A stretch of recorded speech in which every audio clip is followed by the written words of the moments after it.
Aloha and welcome to a new episode of the Ohana Packers Edition podcast, the podcast where two dudes from halfway around the world talk everything green and gold. I'm Mike, and that's Iowa Joe, and tonight we're previewing the Week 14 Week 15 game against the Tampa Bay Buccaneers. Yeah, Week 15 because they're about to get their 14th game. Joe, how are you doing tonight?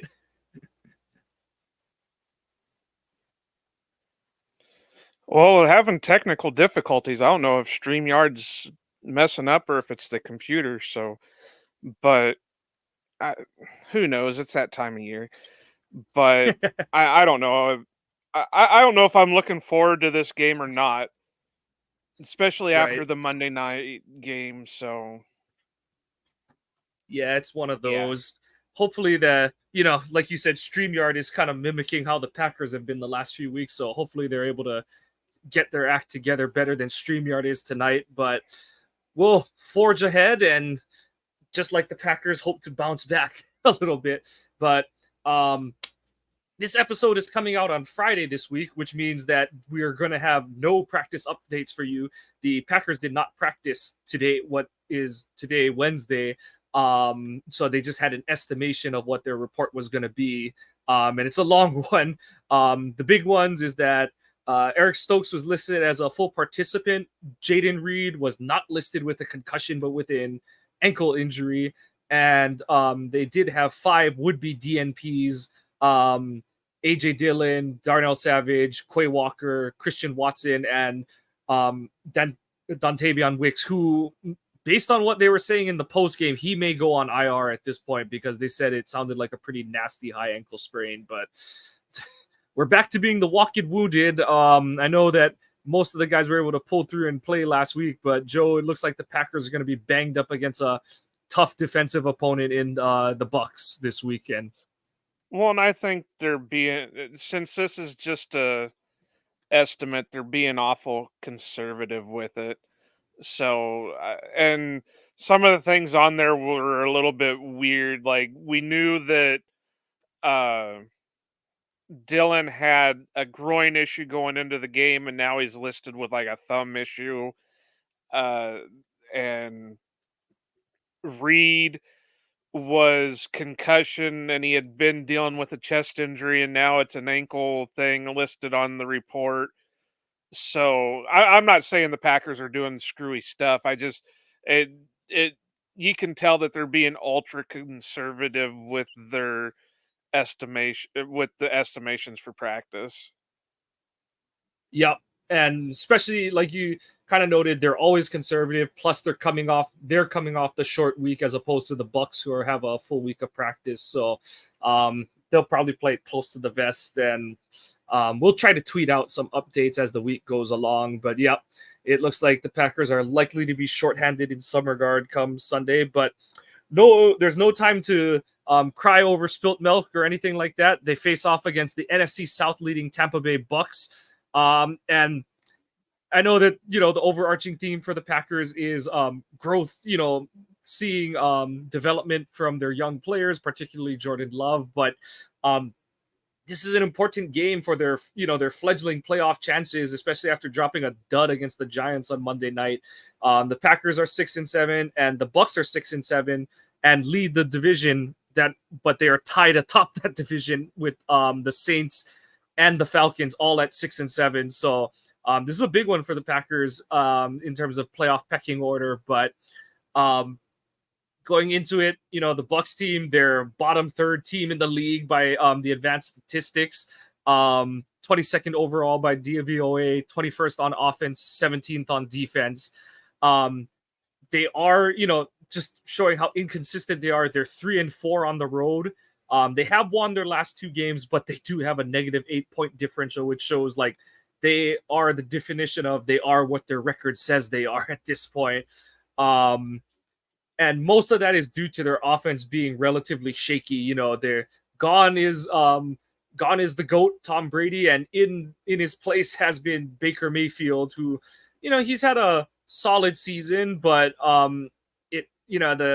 the underlying metrics haven't been as good as his counting stats looked like. So he's just at about 3,000 yards and he's got 20 touchdowns with just 8 interceptions. But this offense doesn't seem to be the dynamic, explosive squad it was. When the Bucs were winning their Super Bowl and just kind of threatening to get back to the NFC Championship game each year. So. The biggest changes is they've gutted their running back room, along with obviously moving on from Brady. So Rashad White, who I believe they drafted 2 or 3 years ago, he's their lead running back. He has 700. He's on pace to get 1,000 yards, but he's only averaging 3.6 yards per carry. And then the two big names to watch on offense are Mike Evans, who has already crossed 1,000 yards, and Chris Godwin, who has bounced back. He's having a solid return from his ACL MCL tear last season. But anything that sticks out to you other than those names, or how much those names should worry the Packers, Joe, for you off the bat? Tristan Wirfs. Yeah. He is their yeah, he's the star lineman they have, but also Iowa alum, so I got to give him a shout out. Oh no, he's been as good as I expected him to be. So yeah, he is definitely as good as he has built to be as an offensive tackle. Otherwise, I couldn't really tell you off the top of my head what their other options are. I think they drafted our guy Mock from North Dakota State, the offensive lineman. Nick and I were pretty high on him going into the draft. I think they did. I'd have to look at the roster. I think they did. I think you're right. Yeah. But really, on the offense, I know it's going to be rough no matter what. Just because after what the Packers just did against the Giants and Tommy DeVito, Baker's got more experience. So if DeVito and Baker can move around like DeVito can, so if Tommy DeVito can do that against the Packers, what's Baker Mayfield going to do with two options at wide receiver that are way better than whatever the Giants can throw out there? So I'm not as confident as this game as I would have been a couple weeks ago. And I don't know. Like I said, I'm still riding it. I never thought this year was going to be the year that they were going to turn everything around, because it was a guess year on everything. So we'll just see what happens. Yeah, and like we said, probably their Wirfs is probably their best player. It's a coin flip between him and Evans, who is the best at their respective position. But Wirfs has been nothing but an All-Pro since he entered the NFL in the 2020 draft. He was a big reason why they were able to win the Super Bowl, because he just completely shored up their right side of their O-line for them. So he's going to be a big test for the Packers, because edge pressure has been their thing, and we saw that group coming on strong, and then they had a rough game on Monday night where nobody, we talked about it a lot in the review, but nobody seemed to have discipline in terms of containing the pocket. And like you said, Joe, Baker is a very similar quarterback to DeVito in terms of where he kind of likes to play on secondary action, secondary reaction plays. So it's going to be on the Packers front to be much more disciplined come Sunday afternoon, as opposed to what they did on Monday night. But yeah, like whether it's the advanced stats or the standard counting stats, the Bucs are right around the low 20s in terms of their points per game, yardage per game. This isn't an especially explosive offense. Evan, like I said, outside of Evans, who is averaging 16.5 yards per reception, their running backs are all averaging under 4 yards a carry. And they're like, Godwin is, he's a good wide receiver too, but he's only getting 11 yards a catch. So not an especially explosive offense, but it's kind of like we joke about every week, is like, which way will Barry choose to die on defense? And basically knowing that Evans and Godwin are out there, I think that it's pretty easy to guess which way he's going to go on that one. Well, and like we said before the Giants game, the Packers seem to play down to their opponents. So I think I would feel, and this is weird to say, but I think I would feel more confident in this game if the Tampa Bay Buccaneers were, like top 10 in all their advanced stats, because then I know at least the Packers would play up to those, those that type of team. Whereas now with the, with, like you said, their DVOAs are, bottom tier, Packers gonna end up playing down to that. And I know a lot of it's gonna be based on who can go, just based on injuries. And we'll talk about the defense here in a second, but you know, that's gonna be the key to everything, is what is the defense gonna be able to do? If Jair plays, I would feel maybe a little bit more confident. If Stokes plays, I would maybe feel a little bit more confident. Um, because then I would look to put Stokes and Jair out there as our boundaries, and maybe move Carrington in, or maybe even Ballantyne, even though Ballantyne really had a rough game last week or this past week. But I maybe move Carrington in at nickel, and then you don't have to rely on Keyshawn. Even though I really hope that Keyshawn comes back and makes up for this last game where he even admitted it himself that he played like shit. So I don't know. A lot of ifs. That's all I can say, is a lot of ifs. A lot of ifs on how guys are going to play, but I think we're both on the same page that we're not expecting much, unless Jair and Stokes are back. We're not expecting much different in terms of how they're going to line up and play it, kind of thing. And it's just a matter of, are the outcome, basically that's the thing with Barry, is like, what is the outcome going to be? Because we know what the setup is generally going to be. We know who the players are going to be based on the injury report. And it's just a matter of, are you going to get, like we said, who's going to have a resurgent, like a just absolutely out of their dome game to make this defense look a lot better than it really is, kind of thing. So yeah, like you said, that remains to be seen. And that's sort of the Russian roulette with this Packers defense under Joe Barry, is it's someone's got to be playing out of their dome for this defense to look good. But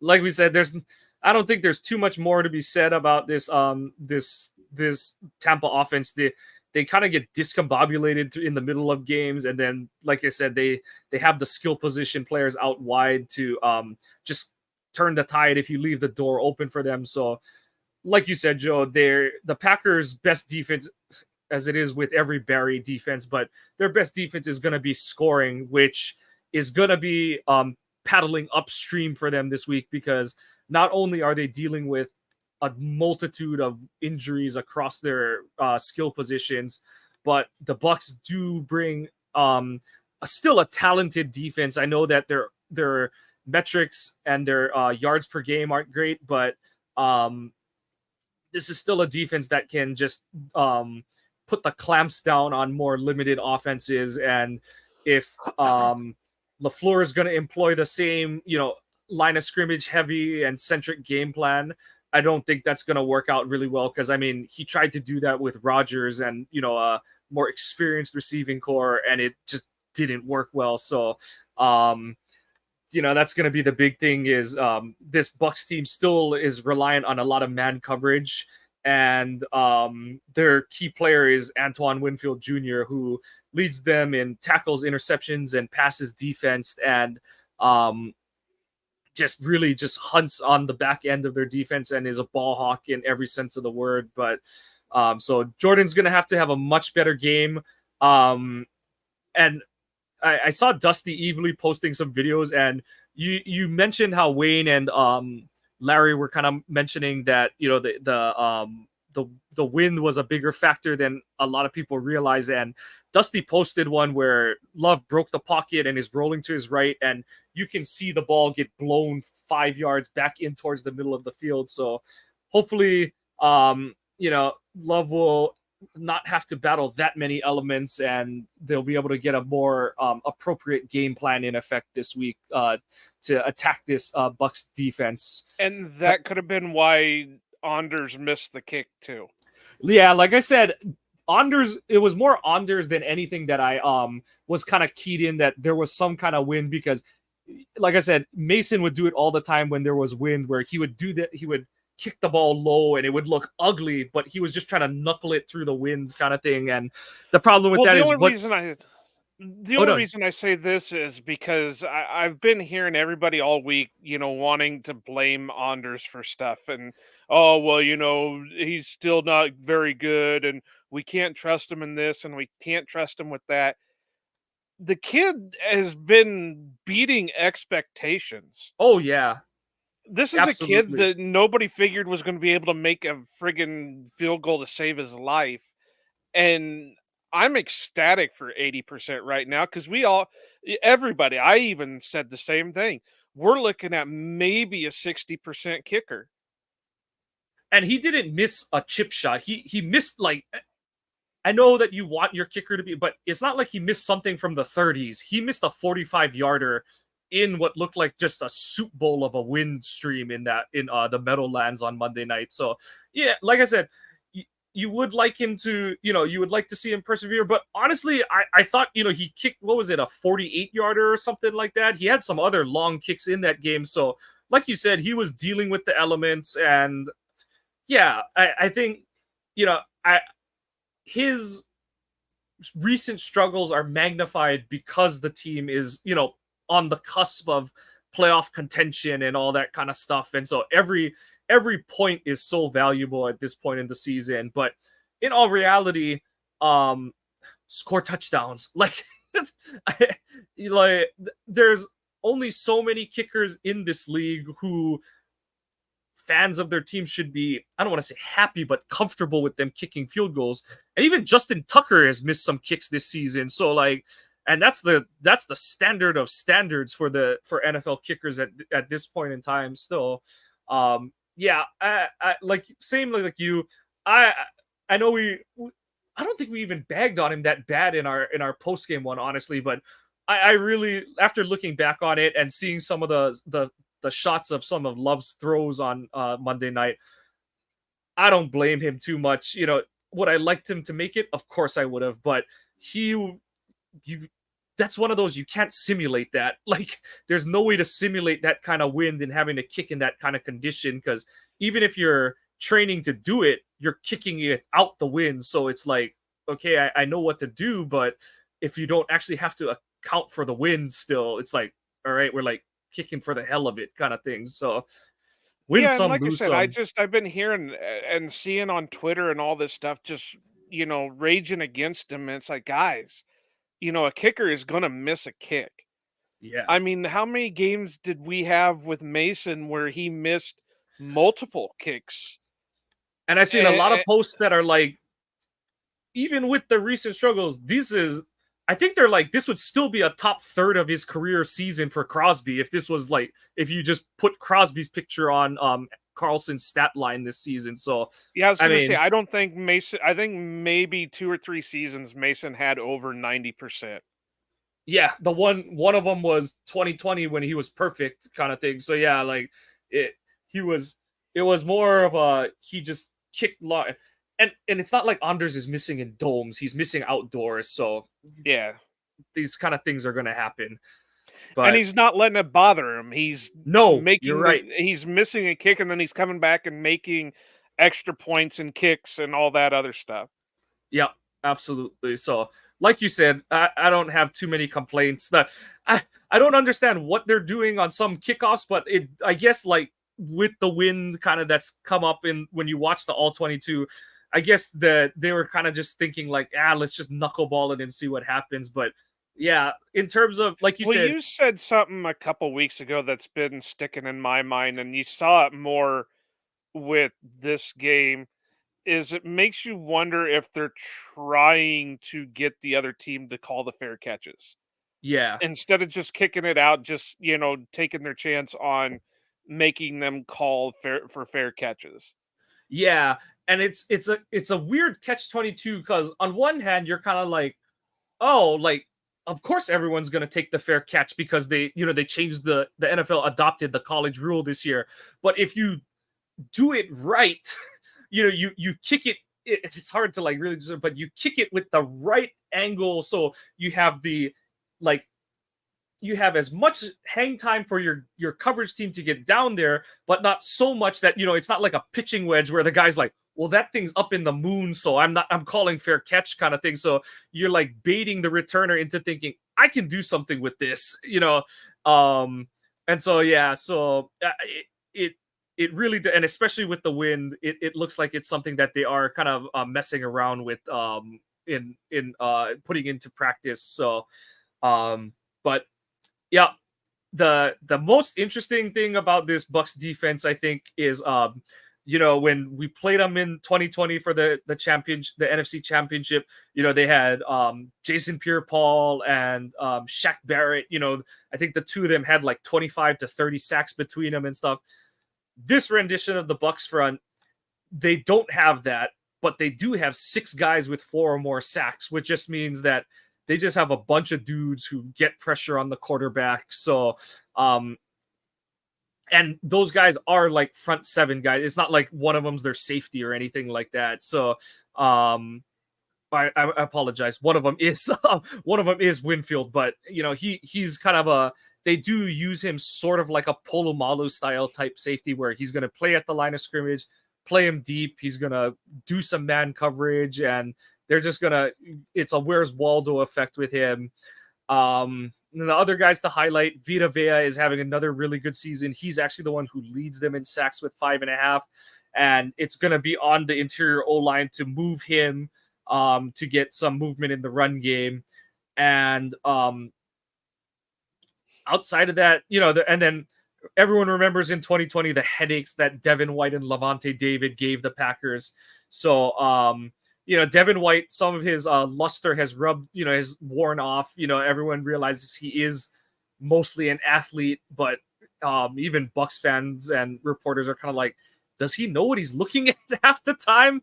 And unfortunately for him and the Bucks, White hasn't really picked up the thinking side of the game as Levante David, who has always been the better of the two linebackers, as he's started to lose a step or two to father time. So David is still a dangerous player because he's still just so crafty and smart on the middle of the field.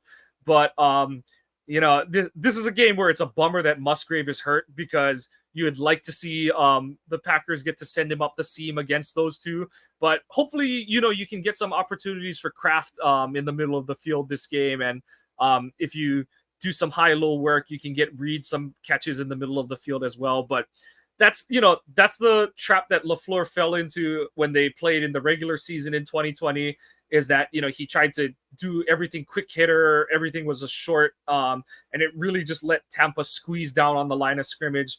Whereas the championship game, they had more success when they were, they got MVS for the 50-yard touchdown, and they started to like kind of stretch the intermediate portions of the field. And even in the week 3 game last year, you saw them attack with strike and some intermediate concepts like that and drive. So they've got to, as much as the Bucks are an aggressive defense and they like to man up and stuff, you've got to stress their coverage vertically, because and that's where you've got to be able to pass protect, because if you can pass protect, you can put their cornerbacks are on islands, and if you run man beater crossing concepts, you can generate yardage on them.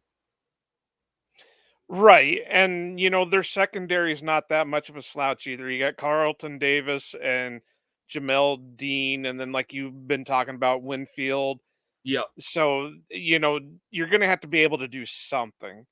Yeah. Whether it's get the run game going, get some screens going. This would probably be more of the game than last Monday nights, to do more of your jet sweeps and stuff like that, but not continuously do them. So I don't. This defense is going to be rough. I mean, they've got guys up and down the line that are just going to cause trouble. I know the numbers aren't all there, but they're still productive guys. And Logan Hall, Collegiate, Cansey, uh, oh, I was just looking at a bunch of them. Golston, Logan Hall. I just said Logan Hall, but uh, Nelson, uh, yeah, yeah, Nelson, Anthony Nelson, and Tryon guys Shoyinka, yeah. guys like that are just going to cause nothing but havoc, especially when one of our weaknesses so far has been a consistent offensive line play. I don't know how many times we've got to say it, but let's stop with the rotations, pick a starting five and just go for it. If the guys you don't pick are not doing anything, then you can rotate in one of your other guys. But you want to stick with a hot hand. If that means sitting John Runyon, sit John Runyon. If that means sitting Rasheed Walker, sit Rasheed Walker. But you got to do something. You can't just keep rotating and say, well, something will fix, it'll fix itself.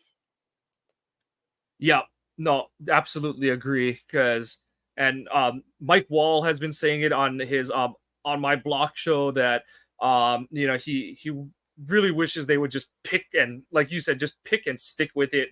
He's very adamant that Runyon is having a much better season than a lot of fans are giving him credit for. But his whole thing is like, just stick with something, like make a decision and stick with it at this point. If you want to go young, go young. If you want to if you want to err on the side of experience for to give Love the best picture, then do that. But don't go, don't try to straddle the pun intended, don't straddle the line. Make a decision and live with it. And like you said, if it bombs, then you have the guys to swap in, but swap them, don't rotate them at that point. So because yeah, the why was the Packers offense doing so well, in the month leading up to the Giants game? The O-line was an A+ unit overall. Everyone was belly aching over Myers having his one like horrible play per game, or Runyon Jr. like getting lost on a couple plays here and there, but overall they were kicking butt and taking names in the games leading up to it. And we kind of like we highlighted it on the review where a guy here in it was back to October football for the Packers, where every play one guy kind of was like a little bit off or a little lost or didn't have the best rep, and you just can't do that on a consistent basis against any opponent in this league. So like you said, hopefully the short the pressure of the bouncing back off the short week, the and the fact that the Bucks are only 6-7, but they are leading their division, that sort of that mental mindset is going to be enough to get this Packers team to wake up and take this opponent more seriously. Because like you said earlier, when this team decides that an opponent is quote unquote worthy of their best effort, they do put their best effort out there. So I think it helps that the game is at Lambeau, but it's time for the Packers to bounce back. And it won't be an easy week at all, but these are the kind of things that we want to see, how especially Love, how he's going to bounce back from his worst game in a month. So anything else specifically on the Bucks from you, Joe? I think it sucks that they've got so many Iowa guys on their team. I know, that is a bummer. But again, I'm just here for the ride because if they were a little bit more, if the stats were a little bit better and they were ranked a little bit higher, I would feel much better. Like I said earlier, just because knowing that they're not a top-notch team, the Packers are going to play down to them. Now, I do hope that they'll take the Giants game to heart and just come out and firing on all cylinders, but I just don't have a lot of confidence in that. Now, I do have to say, and this will go into a little bit of our last segment stuff, but Baker's played against the Packers the last 2 years and has 8 total interceptions. So I'm kind of 50-50. He's either going to have a really good game and it's one of these shove it down your throat type games where he's going to make up for those 8 interceptions, or he's going to exit Lambeau with 12 interceptions in 3 games in 3 years. Yeah, yeah. Baker, he was a lot of fun to watch in college, and he's had his moments as a pro, but he really is one of those. It is in the era of Jay's gonna throw you the ball, and you got to catch it when it comes to. He's that kind of quarterback. So, big. Big game for, like I said, big game for the Packers front. You got to get pressure on him, but you got to get controlled pressure. You can't have the kind of just irresponsible, undisciplined play that you had on Monday night that really just injected a lot of life into the Giants offense, because they just made it way too easy on DeVito, both throwing and running the ball. So they've got to get that squared away. But like we said, it's more about what Green Bay is going to do and what they're going to be able to do on Sunday. And my big thing is, no matter who's out to play for Green Bay, I hope LaFleur doesn't over turtle the playbook because he's missing a Watson and a Wicks, and and Reed is limited. Like, I hope he doesn't just turtle into the playbook and kind of say like, well, I wanted to do all these things, but and I'm not saying that like you go like deep on every play or anything like that, but you can't tie an extra like limb behind your back just because you're like, I don't have my true deep threat and I don't have my secondary deep threats in Musgrave or Reed either. So we need LaFleur to bounce back as well after, he also had a dud, I thought, on Monday night, after having just a really strong string of play calling the past month. So big bounce back opportunity for all parties involved. But let's get into our yes or no's for the week. And I came up with the first one. You got the second one. Yes or no, Joe, Jordan Love bouncing back with a clean game on Sunday? I hope so. But the sad thing is outside of a couple of things, I don't think he was that horrid from Monday night. He just didn't look like the same quarterback from the previous 3 weeks, so it made it look worse than what it was. Absolutely. Yeah, he threw the interception. Yeah, he had the fumble. But like you said, and like I had pointed out that Wayne and Larry had said, and like Dusty was kind of going through Twitter today, the wind was kind of a factor in some of that stuff. Was it the factor for all of it? No, but it was the factor for some of it. So I'm going to say yeah, he's going to have a. Now what? Let me ask, what do you consider a clean game? Are you considering No like 3 turnovers. touchdowns? No turnovers. Yeah. Clean being no turnovers. Yeah. Then I'm going to say no, because I think he's still going to give up at least one, especially considering how banged up the wide receiver room is. That I think there's going to be at least one interception. Love might have to go into superhero mode a little bit and stuff. Yeah. So Yeah. I see it. I'm gonna say no because I'm hoping that LaFleur isn't gonna play into what the Bucs want him to do in terms of, like I said, being overly conservative with the limited weapons. So I'm gonna go with a hopeful no there. But I know my head's telling me like it just because of what the Bucs like to do and how limited, Green Bay might be down to its wide receiver 7 and 8 this game. They might call up both DeBose and Melton this week. Just because of how, like I said, they probably are down Watson again. They probably are down Wicks based on what they were saying in the post game.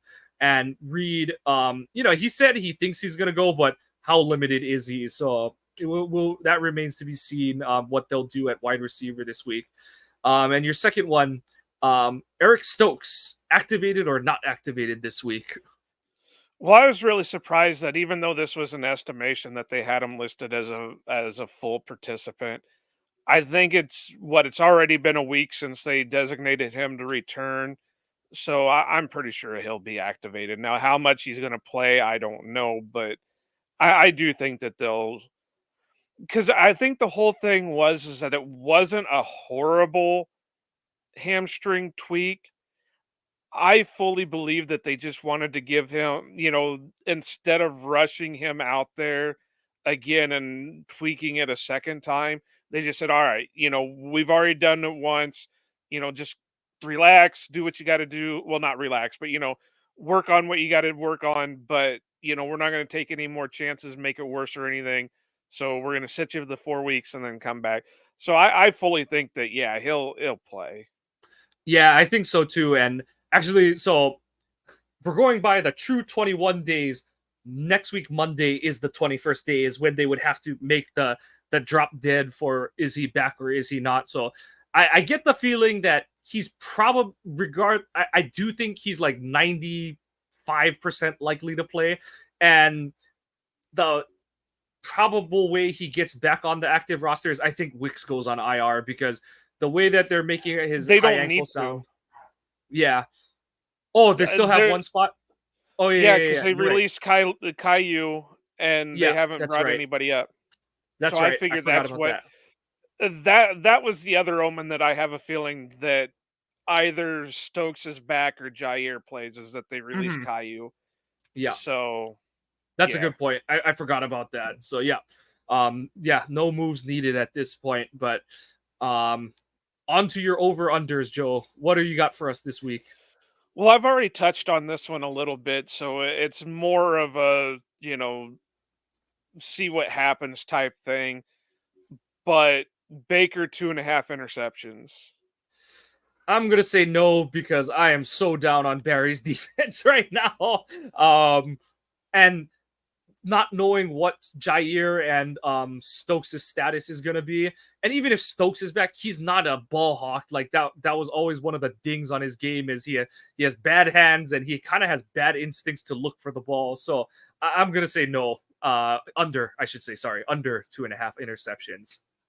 I would just find it hilarious, so I'm gonna say yes. That it doesn't matter what team he's on, what year it is, he's still gonna come into Lambeau and throw 4 interceptions. So I'm That's just gonna funny. go yes with it. 2.5 sacks for the defense. They just got shut out. I believe, and I could be wrong, but I think I heard this, uh, that okay, so the Giants were said to have given up 69 sacks going into Monday night's game. I believe this is what I heard, that Tampa just gave up 69 sacks so far against or this year. So, do they get shut out 2 times in a week? Or I mean 2 times. Yeah, I mean, technically it is 2 times in a week. It's 6 days Yeah, apart. So but I mean, do they get 2 times in a row shut out against teams that are giving up tons of sacks? So 2.5 uh, sacks defense. I'm gonna go. I think they're gonna get two. So I'm gonna say under. I'm just gonna go over. It just to make for content, go over. I think Van Ness was so close at getting one Monday. Rashawn's gonna have some kind of comeback game. I don't see him getting shut out completely. But Baker, even though Baker has the ability to roll out and get going, he's still not really a speedster. And he And does run he's into a lot of sacks too. Yeah. Yeah, and on top of that, he is more of a veteran type where his first instinct isn't to run, it's to stay in the pocket and throw. And I could see that happening with as well as the D linemen were playing against the Giants. I could see that if they carry over to this game, that it could become a problem. Yeah. Like I said, it's a matter of just being like just a couple ticks more disciplined because they're, like you said, they were winning a lot of reps and then they lost it when they got past their man, kind of thing. Just a little bit too much excitement, a little too much lack of discipline. Combine the two, and you have, you all five guys on the rush beat their blocks, but they all end up on the ground, and DeVito is running for yards, kind of thing. So got to be better at lane integrity on defense. And then what's your last one for this week? Heath, 50.5 yards. He's my dude. I just got to go with it, and I think he's going to give. I think Love is going to give more. Try to get Heath involved more, especially considering Wicks is probably going to be, or is most definitely out. We don't know if Watson's playing. Dobbs is a little bit banged up. Jaden's a little bit banged up. They're the only other option right now is Torre, and we all know how much Mike loves Torre. And so they definitely have to bring somebody up from the practice squad for this week, just because they need bodies at the moment. So it's either going to be Bo Melton, which I think we're getting. What is this? This would be either 2 or 3 for him. Yeah. And then the only other one is DeBose, and I don't know what he's looking like at practice right now. I Yeah. mean, we all knew he was raw coming in, and I just don't know if he's ready yet or not. But so 50.5 yards for Malik Heath. I'm going to go under, and only because if the Packers play offense like I think they should this week, I think it's going to be kind of like the Kansas City and the Lions game where, yeah, someone's going to have the chance to go for like 80 or more yards, but I think we're going to see like 8 to 10 guys catch a pass this week. And just because they're going to spread they're going to, they're going to spread the ball around a lot. I don't know if Heat's going to get enough touches to get 51 yards this week. So only for that reason, just because they do prefer to rotate guys a lot at the receiver position. I think I'm just going to go over because just because you take the over doesn't mean he's going to be going for 80. So, Yeah. going 50.5 gives you a little leeway where he could go for like 5 catches for 60 yards or whatever it is. So I'm going to go over because, like I said, we don't know what Watson's availability is going to be. We know Wicks is out. We're confident Jaden is going to play, Yeah. but they're going to need somebody to step up. And the only two other than your guy Torre right now are Dobbs and Heath, and then whoever they decide to bring up from the practice squad. I don't think it's going to be the new guy that they just signed on, because that would be super quick. So it's either got to be Melton or DeBose, or maybe even both. Who Yeah. knows? Yeah. I So, think that guy is more there, like you said, because Melton's almost out of call ups this year. So, well, and they and need it's not like he's a bodies. and it's not like he's a Kenyon Drake either. He's not a guy who's like been around the block kind of thing and stuff. So I would be shocked if he jumped ahead of either Melton, who they seem to love because they've kept him around the last 2 years, and He's one of them Dubose, who is their physical draft pick. specimens. Yeah. So, but Joe, anything else for this game, or are we gonna just put a bow on this one for this week? I think we're good, other than maybe the announcement that we'll go back to normal scheduling next week. Uh, the only reason that we're doing it this week is just because of the Monday night game, and this gives a little extra time to edit and all that stuff. So look for us to go back to normal Tuesdays and Thursdays starting again next week. And I mean, I could go on a hell of a rant right now, but I'm trying to keep it back just because it's not related to this game. But we'll see what happens after Sunday. Sounds good. Sounds good. We'll put a pin in that one. But that's gonna do it for us tonight on this opponent preview episode of the Ohana Packers Edition podcast. Please give us a follow. I'm at Kawano Mike on Twitter. Joe is at Iowa _ Joe 86. The podcast is at Ohana _ Packers. Please go to our website, ohanapackers.org. We have streams of all episodes along with our blog posts on there. Please follow the podcast on your favorite podcast app. Give us a subscribe and a like if you're enjoying what you're hearing, and some feedback, comments. Either way, we want to hear the feedback. It does help us produce better content. The Packers are again trying to climb back out of the hole, get back to 500 again, and keep their playoff chances alive. It's another opportunity for a bounce back for Jordan Love and this offense. We'll see how they do against the Bucs on Sunday. It's another home game in Lambeau, and we say, "Go Pack, go!" and aloha.